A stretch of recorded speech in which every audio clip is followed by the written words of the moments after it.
To'ylarga har kim har xil anaqada boradi, bilasizlarmi? Masalan, kimdir majburiyatdan boradi, kimdir o'yinga tushgani boradi. Menga o'xshagan odam yemoq ichmoqqa boradi. Mana shu tiqib kelsam bo'ldi, men qornimni to'ygizib. Endi shunaqa narsa bor ekan, yosh katta opalarda kelin ko'rgani kelishar ekan. Tayyor podium ekanda, uyga qizlar yuradi-yu, o'shalardan kelin istab kelishar ekan. Qizlar qo'qib ham qopti ba'zilar to'yga borishga.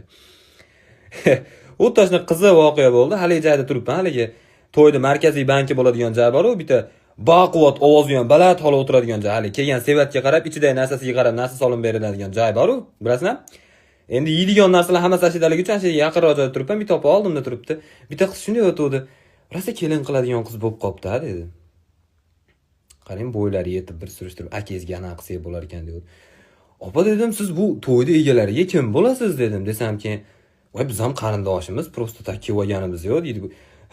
Kandan cho'sa kelib olganga o'xshayapti-da, ash qizni to'y bo'lyapti bugun. Opa jicha adashdi.